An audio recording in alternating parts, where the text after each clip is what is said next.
This is the web transcription service of the Royal Canadian Military Institute. Our final event of 2018 took place on November 28th, an address to the Defence and Security Studies program by our committee member, the distinguished Canadian diplomat Reid Morden. In the course of his career, Mr. Morden has served as Director of CSIS, Deputy Minister of Foreign Affairs of Canada, and CEO and President of Atomic Energy of Canada Limited. In service, he is a repository of the nation's gravest secrets. Reid, it's all yours.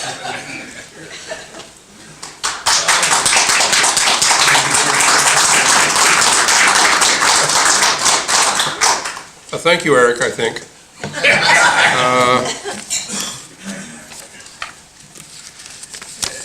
Anytime somebody introduces me and goes through that litany of things, I'm sure everybody who's listening to it says, guy couldn't keep a job, could he? Well, thank you all for coming along tonight. Very appreciative of people who have done so. We really want to talk about what sort of international role suits this country best as we head into the third decade of the 21st century. And I hope whatever I'm going to say tonight will maybe encourage a conversation on that point. Also, I'm very conscious that I will be keeping everybody from the bar if we took a truly global tour of things tonight. So rather than that, I'm just going to touch on a couple of, well, more than a couple, some examples of where we fit between being a global citizen and the famous Village Scold. I think our 16th Prime Minister, Joe Clark, closer? Oh, all right. Steady hands, I'll say yeah, anyway. Joe Clark is in no doubt about this. In his book, How We Lead, he says, Canada now talks more than we act, and our tone is almost adolescent, forceful, certain, enthusiastic, combative, full of sound and fury. Now, Clark, of course, is directing his unhappiness at the Harper government, but I would suggest to you that if you take the combative assertion out of that quote, you could pretty much say the same thing about the current government. Foreign policy is, an extension and reflection of the rest of our interests and values, and it defines what the country is, what we are, and it really is a tool for the preservation of Canadian national sovereignty. And sovereignty, I would suggest to you, is more than some kind of abstract concept. It's really a reality, and you either use it or you lose it. Now, I came to the world of Canada's international relations sometime back in the Jurassic, or in 1963. Lester Pearson had just become a Prime Minister, and his earlier stint as Foreign Minister had much to do with establishing Canada's post-World War II view of its place in the world. And that's just what it was, a world view of the planet that we inhabit, not inward-looking, not regionally restricted, but global. And you might argue that given the demographic shifts in our population, that we should be even more intensively global than a few years back, and often in areas that we, frankly, had previously kept at arm's length. And I'd like to start our little mini tour of the world in such a region, which is to say the Middle East. It's a region where religion, violence in the name of religion, and circumstances generally have reached a very difficult level of intensity, whether it's, looking back a few years, the Arab Spring, Israel and the Palestinians, ISIS, Iran's nuclear program, or Iraq's Sunni, Shia, and Kurdish conundrum. The region's politics and the actions which accompany them are, in a word, toxic. And it's also a region where we have been, I think, both a world citizen and a village scold. Now, as a global citizen, as many people will remember in this room, I imagine everybody actually, we were engaged in Libya. We dipped our toe into Iraq in ways that might have been unthinkable 20-odd years ago. And why do we do that? Well, you know, in the Iraq case, I think it's a mix of motives. Partly the response was a revulsion that Canadians felt over the atrocities perpetrated by the partisans of ISIS. And partly it checked a box on the score sheet of our relations with the United States, which we'll come back to later. That said, you know, I think the Harper government, which got us into these things, could have spelled out the aims and the end product of what they wanted rather more carefully than they actually did. And basically, people who know an awful lot more about the region than I do, I think are pretty much universal in saying that basically the solutions there have to come from within, and they're not going to come from some set of outsiders, however well-intentioned. Now, moving on to us as the village scold. The Harper government shuttered the embassy in Tehran and went off in a flood of invective about the Iranian government. Well, the decibel level of the invective has lessened under the Trudeau government, but I don't think very much else has changed. We haven't reopened the embassy. Churchill has been dead for well over half a century at this point, but you know, some of the things that he said still resonate, and the well-known expression, jaw, jaw is better than war, war, I think still is one that resonates. Iran can't be trusted. Okay. But who's talking about trust? What we're confronting, and going beyond the current neuralgia over Iran's nuclear program, is how to deal with a major regional state whose influence, particularly through its particular version of Islam, permeates the region, whether it's in Iraq, in Syria, in Lebanon, or for that matter, in the Yemen. Iran's presence is a reality, and frankly, I think we better deal with it.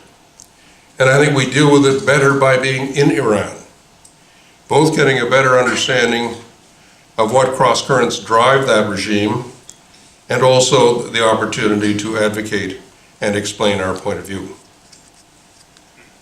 One last regional issue, which is our relations with Israel and its problems.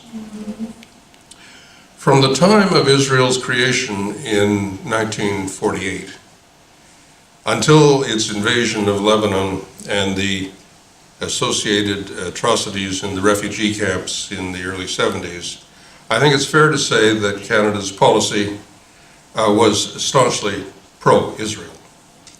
As successive votes at the United Nations over that 25-year period will testify to that. Sometimes our voting company was really extremely small during that time, but people actually had a view as to what was right and what was wrong, and more or less followed, and the votes followed that judgment.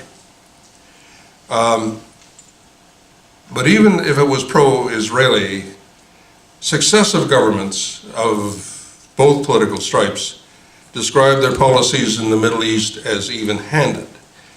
And for example, whenever a minister would go visiting in the region, inevitably he or she would start in Israel, but there was always a counterbalancing of a visit to at least one other Arab state in the region. It's a polite fiction, I agree it's a polite fiction, but it was one that by and large was accepted by most of the players in the place, and we got by quite well with it. Well, the Harper government decided that even-handed wouldn't do. And it was unremittingly supportive of whatever move the Netanyahu government chose to make. And here again, I think not very much has changed since 2016. Tonight, I'm not going to stand up here and argue the pros and cons of our government's policy on the Middle East, but I think governments have to realize that overtly choosing sides in places like that has consequences. There's no question in my mind that Harper's Israel policy was undoubtedly a significant factor in our election loss, the first election loss we've ever suffered at the United Nations, in the last time we ran for a seat on the Security Council.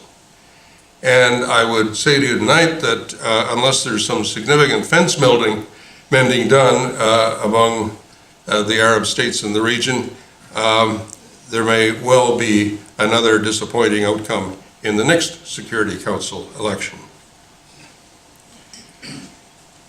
So much for the Middle East. That's a lot of sand and a lot of heat. Go to somewhere much more salubrious, which is Asia. It's such a kaleidoscope. It contains two of our biggest trading partners, China and Japan.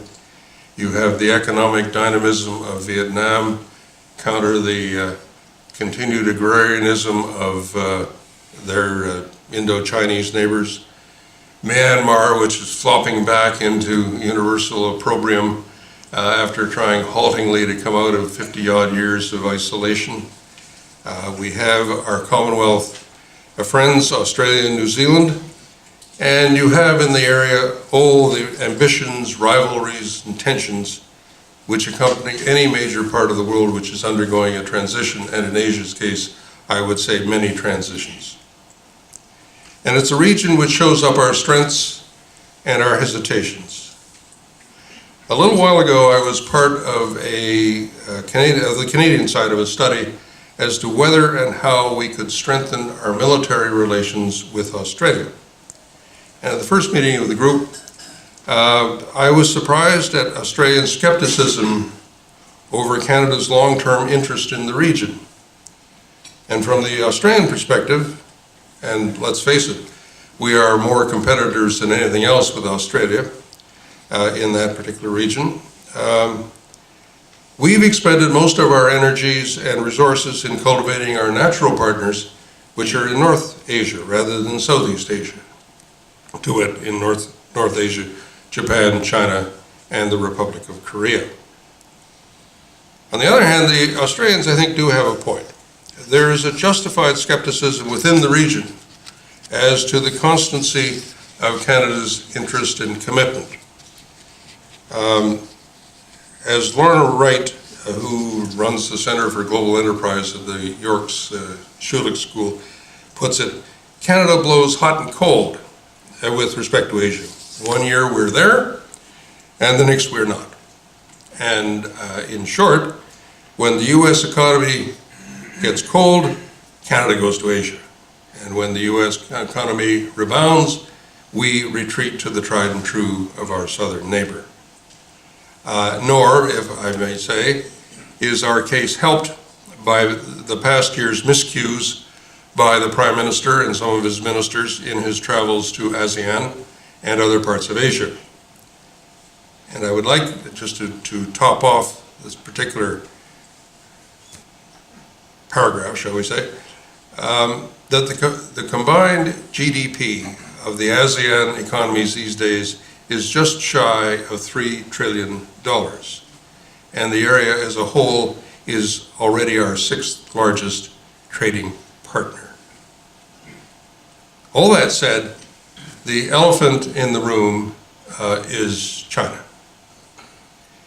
In late September this year, China's regime surpassed that of the USSR in longevity. It has embraced capitalism while calling itself Marxist. It remains repressive and maintains power, somehow without stifling entrepreneurship and innovation. And it's presided over 40 years of uninterrupted growth, often with policies that most textbooks would say are going to fail. China is Canada's 2nd largest trading partner, and is well on the way to taking pride of place. Now, recognition of China's potential isn't new.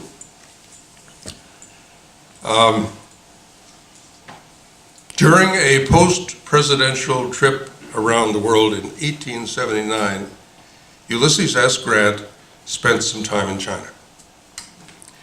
And sizing up its economic potential, he said, and I quote, "My impression is that the day is not very far distant when they will make the most rapid strides toward modern civilization and become dangerous rivals to all powers interested in trade in the East."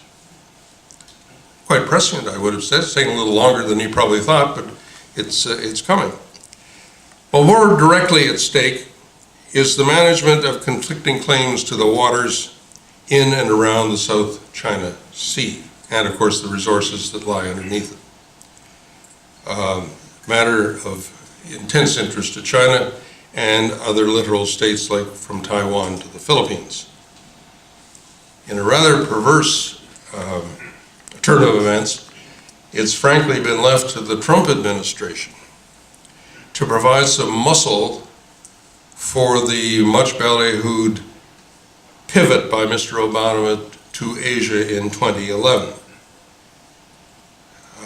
For example, just as an example, there are serious suspicions that the deepwater commercial port, which China is funding and building as part of the One Road, One Belt initiative, could be used, would have a dual purpose and be used for naval purposes. So in response, at the recent ASEAN summit, Vice President Pence announced that in partnership with Australia and Papua New Guinea, the U.S. will construct a naval base on Papua New Guinea's Manus Island. Well, that's a very interesting development because until that point, the Chinese have been pressing the Papua New Guineans to allow them to build a port there, using, of course, an old U.S. naval base from the Second World War. But that seems now to be off the table. Well, where are we in all that? In case nobody noticed, we're a major trading nation, and we're going to continue to be a major trading nation. And therefore, the issues surrounding Chinese activity in the South China Sea are not problems to be left to others. We were leaders in constructing the Law of the Sea Treaty, which, whether it's been ratified by everybody or not, has in practice governed international behavior on the high seas and in coastal waters for the last 30 plus years. Why did we do that? Why did we play that role? Well, very much because it was in our interest to define and protect freedom of passage in the world's sea lanes. The South China Sea is one such sea lane, and it's a strategic one at that because it is the corridor between the Pacific and the Indian Oceans, and free and open passage is threatened by China's recent assertive and expansive actions. But we're curiously silent on this issue. Mostly our policy towards China seems to consist of, on the one hand, protesting its approach to human rights, and of course, most recently, the actions it's taken with respect to the Uyghur minority in China. And when we're not doing that, we're bouncing trial balloons around as to what kind of a trading arrangement with China is desirable, or maybe more to the point, possible. This apparently two-dimensional approach is, I suggest to you, a mistake. Way back when, and we can go right back to 430 BC, just shows that I really did do a little research on this. Pericles, that final Greek, Pericles wrote, "Just because you do not take an interest in politics doesn't mean that politics won't take an interest in you. But if you put that in today's context, vis-a-vis China, then you have these, I think, sage words from our former ambassador to China, David Mulrooney, who has written, "The choice before us isn't whether or not to engage China. The government and people of China will almost certainly continue to engage us, and on their own terms. The real choice is in determining how we, Canada, manage our side of the relationship." I think it's time we really start to think about that a lot. A word about our relations with India. For 40 years, those relations have been, in the words of Prime Minister Modi, adrift. And they've been adrift ever since Indira Gandhi presided over India's nuclear test in 1974. Prime Minister Pierre Trudeau then put our relations with India into the deep freeze. And sometimes, you know, the Village Scold gets it right. And I think that Mr. Trudeau's response was the right one at the time. But 40 years later, it's more than time to turn the page and redevelop and strengthen our relations with one of the biggest, if turbulent, democracies, not to mention its thriving economy. And again, we are strangely silent on most developments on the subcontinent unless they pertain to trade. Doubly strange when you factor in the serious and, you know, fatal commitment that we had in that geographical area in Afghanistan. Well, you know, if we're not the Village Scold in South Asia, mostly because we're not saying anything about it, we've certainly stopped being a global citizen. When the partition-driven dispute over Kashmir threatened to turn into outright war, we were there on the ceasefire line as part of a UN peacekeeping force known familiarly as UNMOGIP. When one of the 4 wars which India and Pakistan have fought since then, we were there, this is 1965, and that war stalled, we were there again with a battalion, fairly large number of men, to help man a ceasefire line along the Indo-Pakistani border in the Lahore and Amritsar sectors. So now, in the subcontinent, we have 2 heavily armed nuclear powers in a remaining state of tension. Are we there to try to find a way back from an increasing worrisome nuclear arms race? No. You add China to the nuclear mix, and all 3 countries planning to deploy nuclear weapons in the Indian Ocean, and you have, I would suggest, the most volatile of situations. Our global view seems to have hit a blind spot, again, except where matters of trade are concerned. I think that's a pity. And that brings me to Russia and the Ukraine. To take the latter first, this week's naval encounter certainly kicks up the tension more than a notch, and it may presage real implications for whatever training we have undertaken with respect to Ukraine's armed forces. And that undertaking, of course, is outside both their NATO commitments and any UN involvement. So I would ask, what foreign policies are being served here? Well, I suppose it's a small gesture in the face of outright aggression, and it's another box checked in our relations with the US. And of course, you cannot ignore the domestic element, given the size and clout of Canada's Ukrainian diaspora. More clinically, however, I would suggest to people here tonight that this is a problem for Europe. And their capacity or otherwise to deal with it should not lead to it becoming our problem. That said, it's concerning that the Russians have apparently breached an agreement with the Ukraine to allow unhindered innocent passage from the Black Sea to the Sea of Azov through the Kerch Strait.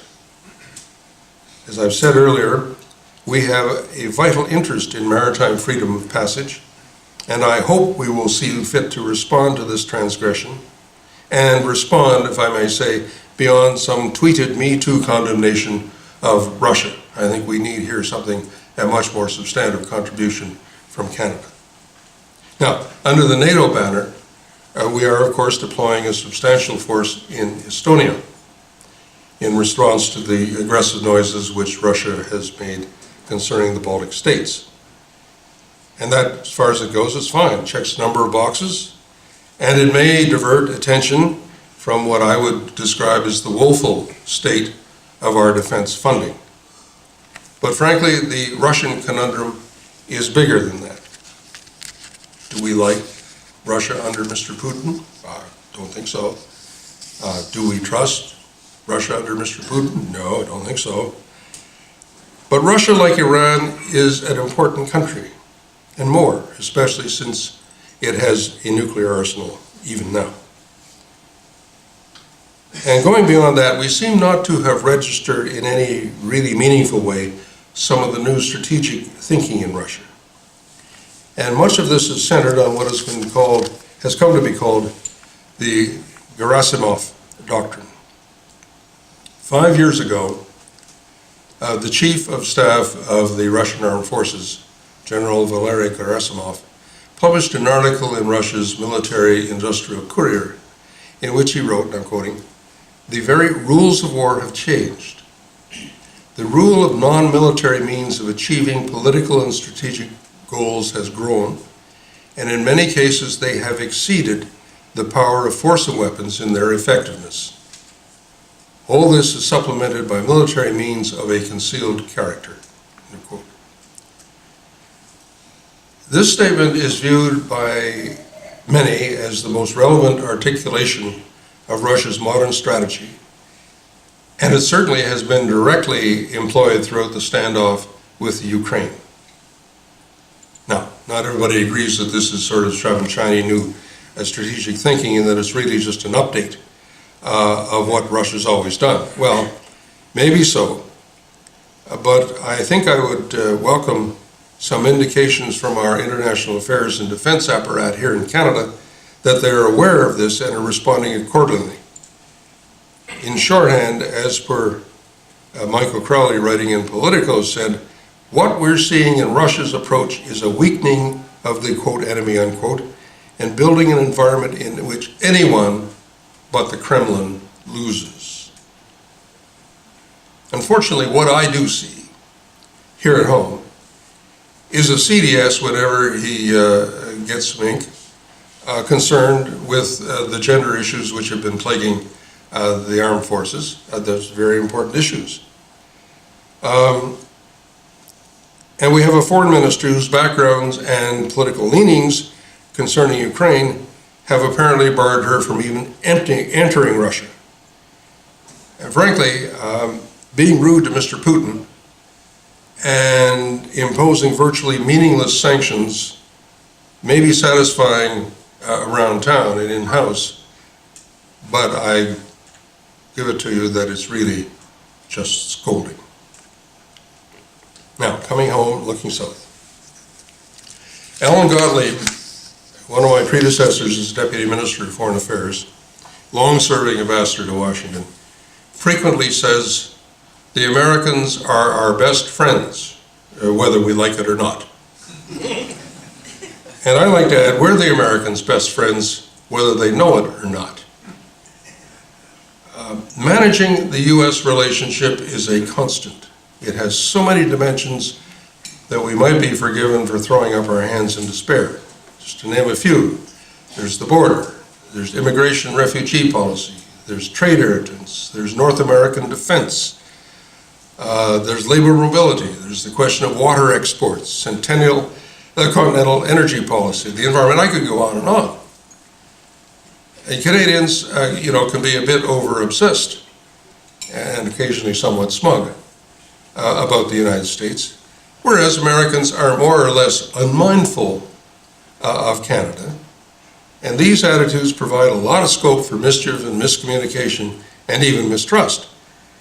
As witness, the impetus or otherwise given to the recent negotiation of NAFTA, you might say negotiation by presidential tweet. Again, some of these things aren't new. 98 years ago, 98 years ago. H.L. Mencken, the American satirist and journalist, wrote the following in the Baltimore Evening Sun. As democracy is perfected, the office of the president represents more and more closely the inner soul of the people. On some great and glorious day, the plain folks of the land will reach their heart's desire at last, and the White House will be occupied by a downright fool.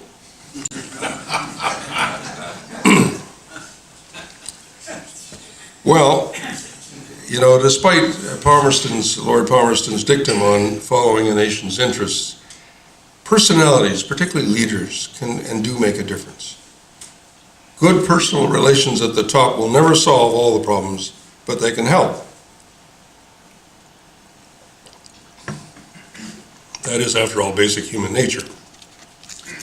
But the thought I want to leave with you is that the management of this relationship is 24/7, 365, period, no modifications, no abstentions here.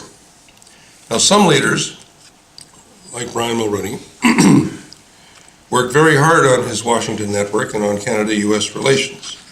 And in my view, and I viewed a fairly close hand, his persistence brought real dividends for Canada. I know that it inspired a stronger effort by others in the US administration to settle, or at least contain, rather than complicate disputes. Moreover, we were consulted and involved, and not just on domestic, but also on global issues. In any event, given the magnitude and complexity of our relations, systematic engagement with the United States is much better for Canada than spasmodic overtures. We have to work at it. The Americans do not have to work at it, and that is a hard reality. It's a fact of life. And complacency on Canada's part can be very damaging to our own interests. Now, let me go back to the world of economics and trade for a minute. Making war and pursuing peace are perhaps the poster children of foreign policy. But the breadwinner, quite literally, is trade policy. As dry and dusty as it may sound, few things are more important in the Canadian-US relationship than keeping that border open to the free flow of goods and services from both countries. Now, if I were preparing a report card on the actions of the current government in managing the US relationship, I would give them pretty good marks for most of the term. Facing the threat to our economic interests posed by a volatile and unpredictable administration, I think they did everything to influence and bring our point of view to the notice of people close to the president, the closest being perhaps the efforts that were made with his daughter Ivanka. Efforts were made to rally our known allies within the US Congress. And also there was a concerted effort to reach out at the state level and to the American business community on our point of view. But then toward the end, things seemed to falter. How were the Mexicans allowed to go off in a bilateral huddle with the Americans? Why did Canada agree to sign on to the new NAFTA without some concrete progress or concrete commitments to make progress on the steel and aluminum tariffs? Now, people who are much more constructive and positive than I am, like Laura Dawson, who runs the Canada's Institute at the Wilson Center in Washington, she essentially thinks that we should hold our nose over what has gone on in the recent past and seize the moment when the new, I stress the new, White House narrative is that we, along with Mexico, are America's closest friends. There are a variety of initiatives open to us which stretch from border facilitation for people and goods to the future of North American defense, either inside NORAD or otherwise. Professor Dawson concedes that to move forward this way means Canada would need to do most of the heavy lifting in terms of the preparations, and also that such an initiative or initiatives are not without risks. However, her judgment is that these downsides are worth it against the possibility of a positive outcome, which will, in her words, leave Canadians more secure and more prosperous during a period of escalating global volatility. I agree. That concludes the mini world tour. My conclusion is that we have left the good ship Global View, but neither of our last two governments has shown or known where it wants to go instead. In reality, and given where we stand geographically, politically, and economically, we can nudge the foreign policy ball a little bit one way or a little bit the other, but we really can't kick it all the way to another playground. We can content ourselves with criticizing others. We can emphasize one aspect or other of foreign policy, be it trade or human rights. Or we can revert to the breadth of vision which guided us through most of the second part of the 20th century. I would simply say that whatever path we choose to go, we should resource it adequately so that we can get it done right. Now I'm going to add with a commonplace, finish with a commonplace. This is usually attributed to Marshall McLuhan, that he once put a quiz to his class that complete the sentence, "I'm as Canadian as," and the student that got top marks was, "I'm as Canadian as possible under the circumstances." Well, that's cute, but I frankly don't believe for a moment that we're that ambivalent about this country. And frankly, I say to you that the way we conduct our foreign policy is part of what makes us what we are. Thank you.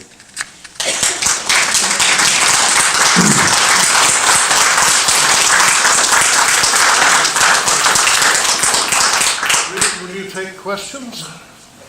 It's hard to believe that there will be any, but we're open for questions. All I'd ask is you raise your hand, Mr. Baker, so that I can zero in before you speak. Mark? Thank you very much for a very interesting presentation. I think one of the wild cards we're seeing now is the outgrowth of cyber crime, and also the intersection between espionage and cyber intrusion. I was wondering, how do you see, or what would you see would be an effective and useful response, both in general and in the Canadian context, to essentially these cyber invasions of our institutions and our government? What sort of response would you want? Do you want a robust response, essentially a legal style response? I'm just wondering where you would want to go on that. I think it remains one of the great conundrums, if you will, of policy conundrums that the government is facing, because the simple answer to your question is all of the above in terms of responses. The veteran journalist and commentator Jonathan Manthorpe is about to publish a book called The Claws of the Panda, in which he outlines in having quite rigorously researched material the coordinated and concerted efforts of China to do precisely the things that you're talking about, and along with other things. I find it interesting that our particular cyber experts behind whom the government is happily standing have been sort of ambivalent about dealing with things like the use of Huawei equipment in their cyber networks.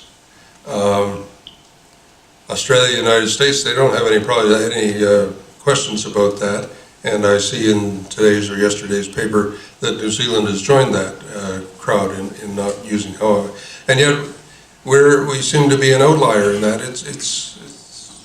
I realize we have a lot of expertise in this area, but it's hard to believe that we have an awful lot more expertise than either the Americans or the Australians in this particular thing. So the long rambling answer to your thing is that it's press ahead on all fronts, because it's going to become a bigger problem And it's not just from known people that are doing nasty things like the Russians and the Chinese, but closer to home, our friends are quite capable of doing the same thing. Thank you. Sir in the rear. I think it was David Maroney who criticized the federal government. He said something I thought was interesting. He said Canada basically is not a serious country. It's not what? A serious country. I think he meant it goes on all sorts of tangents. I guess he's taking a look at the security of his pension before he said that.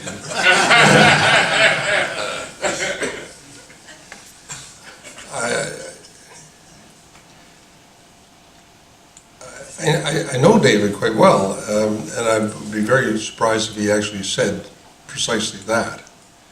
I think he is quite critical of not just this government, but the previous government, in how they have dealt with their relations with China. And if he said something like that, I suspect it was in the sense that we seem not to have recognized, as I was trying to say tonight, that we have a major set of relationships with the Chinese, and we have to figure out what is the best way to do it. The Manthorpe book makes it very clear that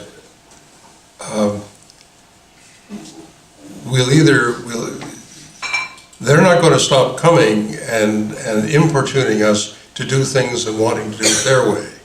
If we want to indeed be taken seriously, I think we have to really develop some kind of political, intellectual capacity and coherent policy making to deal with major countries like this. I mean, there aren't that many really, really important countries in the world that we have to deal with. And I would think it is not beyond our capacity to focus on the 2 or 3 that are really important to us and to get things done. But anyway, I'm really a little bit skeptical that David would have been quite as definitive as saying Canada is not a serious country. Sir. Reid, your time doesn't allow one to speak on all the reasons, but there are 3 that you could comment on: Central America, South America, and Africa. I'd like you to comment on Africa, the fact that we have sent troops to Chad, what's going on in the Sahel, etc., and what roles Canada you would see them playing in Africa as an emerging sort of a tiger. I guess I'm really not one of those that sees Africa as an emerging tiger.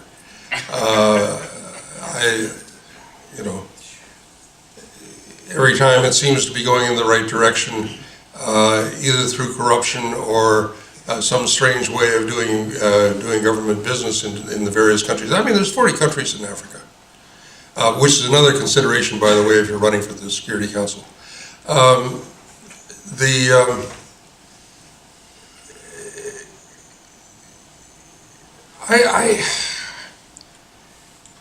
I'm very critical of the way we have conducted ourselves in terms of, I find that there's a big distance between the Trudeau government when they come in. Canada's back.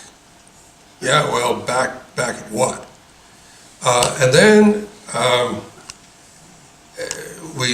sure everybody worked very hard at it, but it was well over a year, and then we had the results of a defense review that came out, which came in a very glossy packaging and so on. And I may be overstating the case to make a point. The mountain labored mightily and brought forth a mouse. And we then sat around and everybody obviously considered the pros and cons of some kind of peacekeeping mission, because that's one of our things, or it used to be when there was a peace to keep. There isn't much anymore. Then eventually we decided we would go to Mali. Well, I give the armed forces credit for being able to put enough helicopters in the air that they could actually do this job, given the way successive governments have kicked the ball down the road in terms of new equipment for the Air Force. What worries me, however, is and maybe I'm being unfair, our defense minister says, no,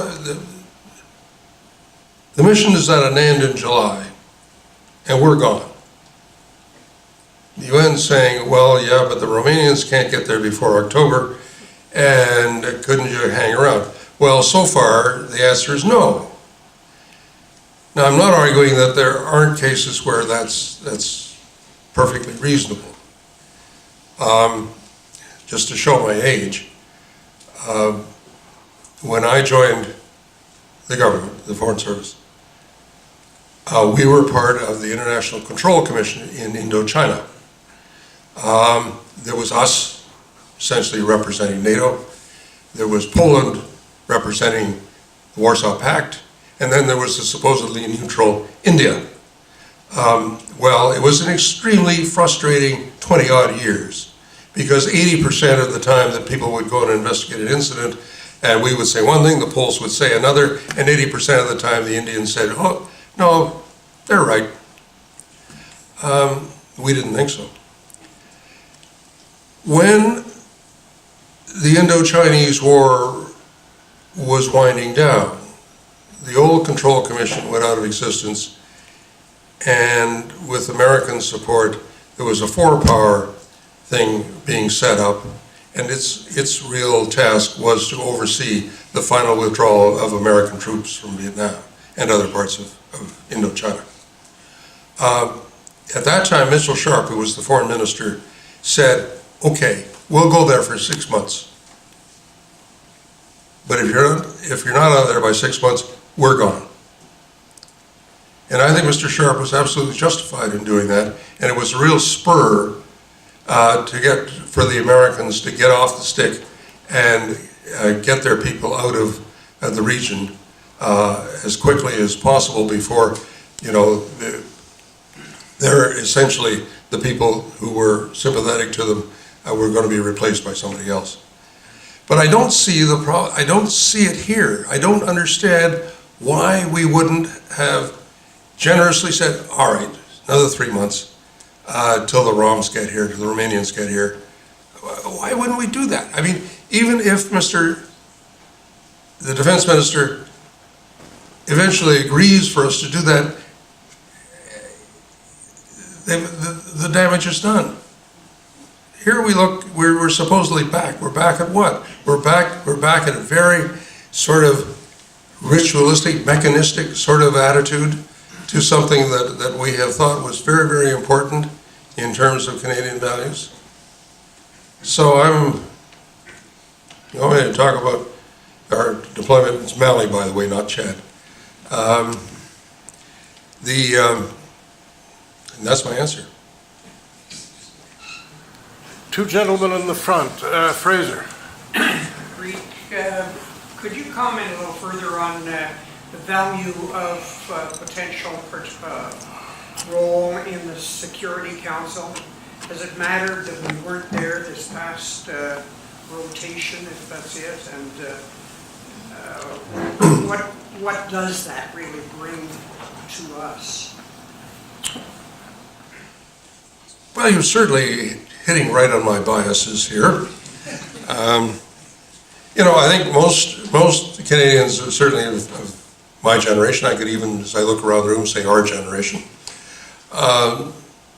grew up thinking that the United Nations was a really good thing, and that it was going to really prevent some awful things happening that had happened in the first part of the thing. It was not going to fail like the League of Nations.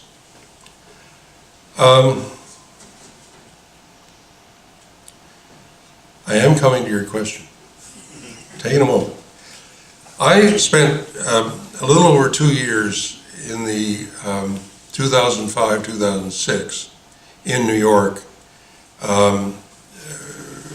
as part of an inquiry into the Iraq oil for food scandal, where an awful lot of money went where it shouldn't go. And in that time, it was my view of the United Nations has changed dramatically. I think it has morphed into something which is static and ossified with very little to do it. So, over the years, and in 2 postings in New York, I've participated in a lot of elections when Canada was running for seats. And I can tell you, I don't like losing elections, and I never lost an election. But if it weren't for the disappointment and indeed the embarrassment of losing an election, the fact that we didn't get the job, I don't think matters one goddamn thing, one way or the other. And frankly, I think it's a waste of time to waste our resources to have another kick at it right now. I think there's better things we can do with our time and intellectual energies. The gentleman from CFC in the front. Sir, it would appear to me that the articulations of Canadian power, diplomatic, information, military, and economic, operate in a fairly disjointed manner from one another. If my premise is wrong, please correct me, and if it's right, what would you say would be required in order for those articulations to be more holistic, and would that have an impact on the efficiency of Canadian foreign policy? What did I say? No, yes, yes, yes.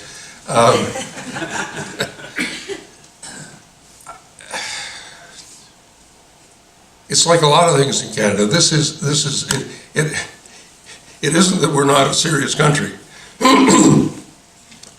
but let's face it, we're an untidy country, and things don't always work with, you might say, military precision. I think that there actually is a certain amount of effort that is put into us knitting together the various strains and strands of defense, foreign policy and aid policy and stuff like that. But it is nowhere, if you had to say, well, you got to vote one way or the other, I would agree with your premise that it's really less coordinated than more coordinated. And therefore, there's always a tremendous amount of, and in this case, a tremendous amount of room for improvement. Now, how you get at that, I'm not too terribly sure. It's not an easy thing to do within the structural makeup of the Canadian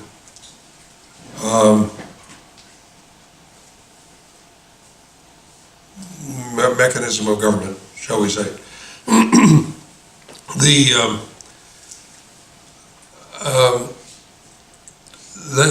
The guy who should be running all this and knitting it all together is the clerk of the Privy Council.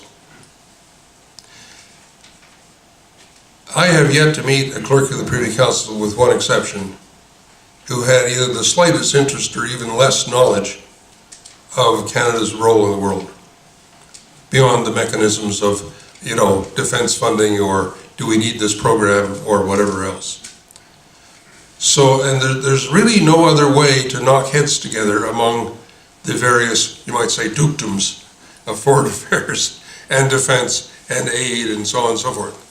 So, I'm not a great fan of trying to find a bureaucratic solution to what is a serious problem, but we maybe need some other mechanism than the lack of mechanism that we have at the moment.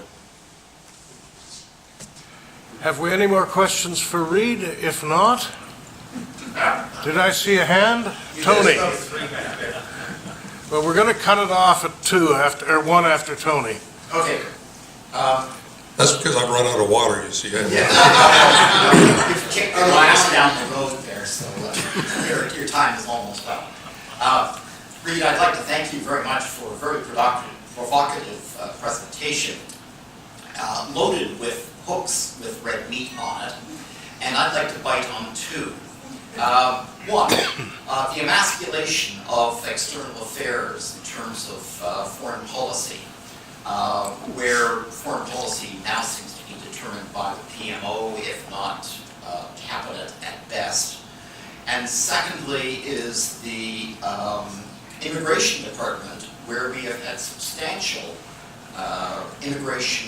Asian nations, and our national interest now seems to be shifting more from Europe to Southeast Asia. You know, I'm thinking of India, I'm thinking of Vietnam, the boat people, you know, some 30-odd years ago.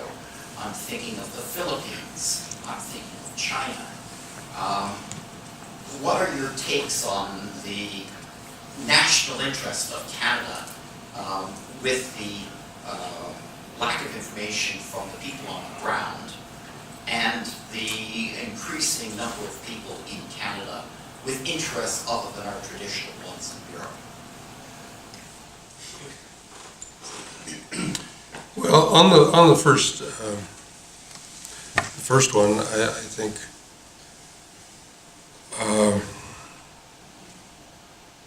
going back to Pierre Trudeau was when the centralization of foreign policy began, and to move it away from the individual departments that were having something to do with foreign policy. And that trend has simply continued, and you might say solidified. It has, I think, meant that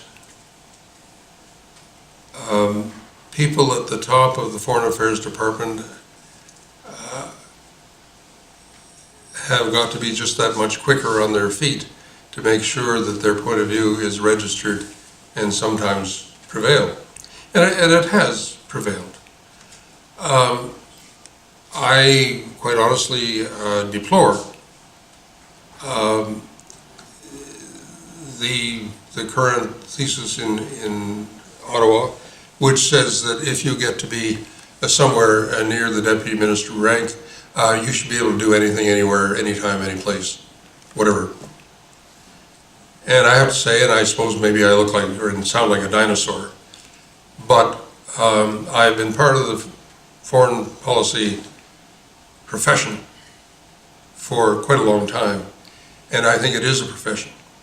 I think there's expertise that you have, and when you dilute it by bringing people in who have no background whatsoever, particularly at the very senior levels of the department, it is a very mistake, and it is simply a self-fulfilling prophecy that more and more power will be centered on the Prime Minister's closest advisors and the people who are in the Prime Minister's office.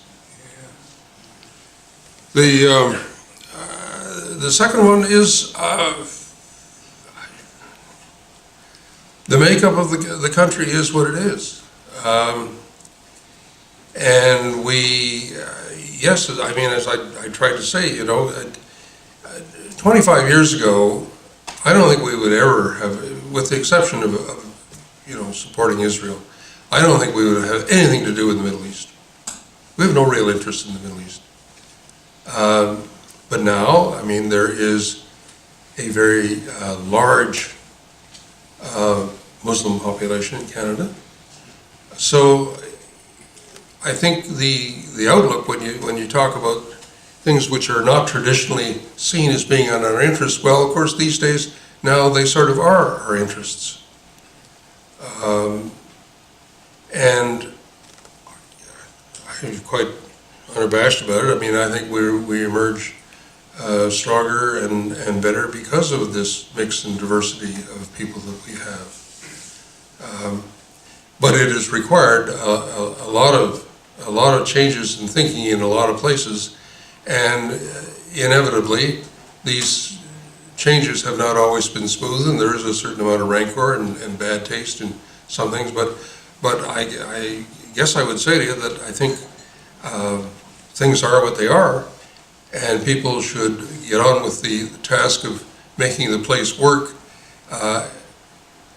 you know, just for the benefit of Canadian citizens generally, but also as, you know, I think we are in many respects and continue to be an exemplar to the rest of the world on how you can deal with diverse things. We're obviously dealing with it far, far better than the countries in Europe who are now faced with this massive inflow of migrants from Africa, and for which they're not at all prepared. One final question. Michael. One of the things that worries me quite a bit is everything in our foreign policy is preempted by and almost blindfolded by the words Canadian values. And everything we do is the Canadian value system. And China has its value system. South Korea has its value system. Germany, Britain, the United States has it. So until we get a Canadian value system with some substance behind it and some real depth, it's a meaningless thing. And they say, yes, very nice, but let's get on with the business. And it applies, I think, to NATO, where our contribution to NATO now is almost a total failure. And it has been for many years. And a friend of mine was a secretary to the Secretary General of NATO, and he said, years and years and years the Canadian Navy didn't meet his commitment. And yet we're going around saying what a great nation we do other things in other places. It's a camouflage. And I think when we talk about a Canadian value, it should be deep, not these we're good people, and we are good people, but that's not the way to promote foreign policy. It should be seen to be believed, not words talking about it's the Canadian value system. It worries me. And I think rightly so. In my remarks, I made reference to Lord Palmerston, and I have what he said in the House in 1848. We have no eternal allies and we have no natural enemies, eternal enemies. Our interests are eternal and perpetual, and those interests it is our duty to follow. And I would say, from my point of view, I'm a Palmerston man. It's interests which ought to drive what we're doing, and this talk about values is, in my view, largely a waste of time and a waste of breath, particularly if there's no substance behind it. The other thing I toward the end of my remarks, and I think this goes to your word, I think it's really important that we really decide what we want to do. And then make sure that you've got enough people and money to do it properly. If you're not going to do that, if you're just going to go and say, well, we're going to have a little bit of this and a little bit of that and so on, then what I think is already a downward spiral in the way we are conducting our foreign relations will continue. Thank you very much, Reid. I would like to call on Dan Eustace to thank our speaker and present him with the usual sacred gifts. We weren't going to talk about that. So, good evening. My name's Dr. Daniel Eustace, and I'm the Director of the Defense and Security Studies Program here at the RCMI.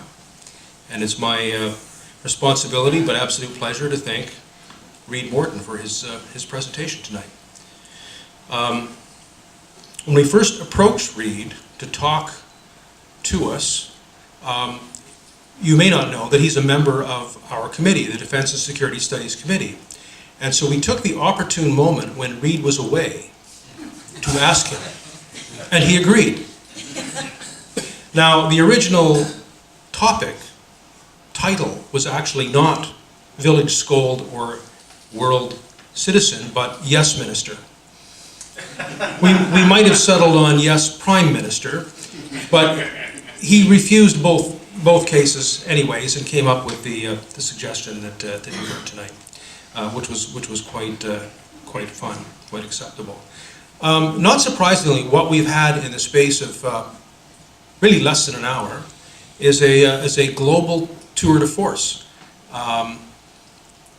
We've heard about Canada's relationships and issues in the Middle East, in Iran, in China, in India, Japan, the United States, just about everywhere that you can imagine. And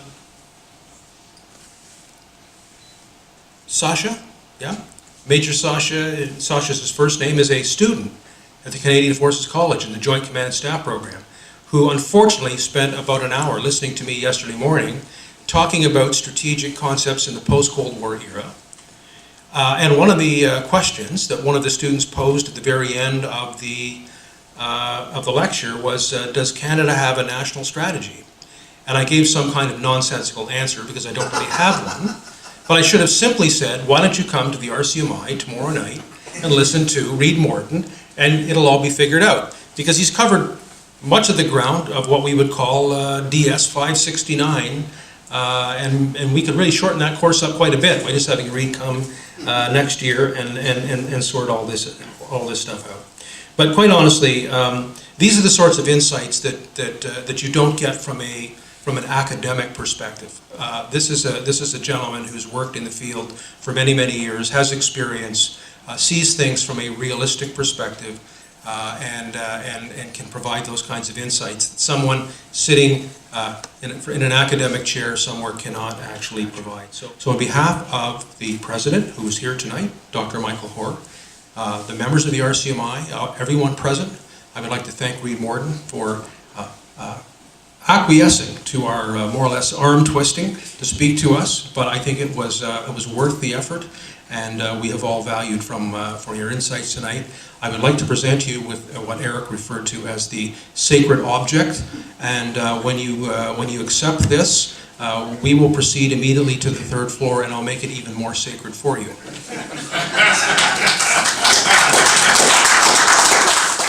This has been another in our series of webcasts produced by the Royal Canadian Military Institute in Toronto as a public educational service. You can find news of upcoming events and links to our webcast archives at www.rcmi.org. On behalf of the RCMI, this is Eric Morse saying goodbye for now, and thank you for joining us.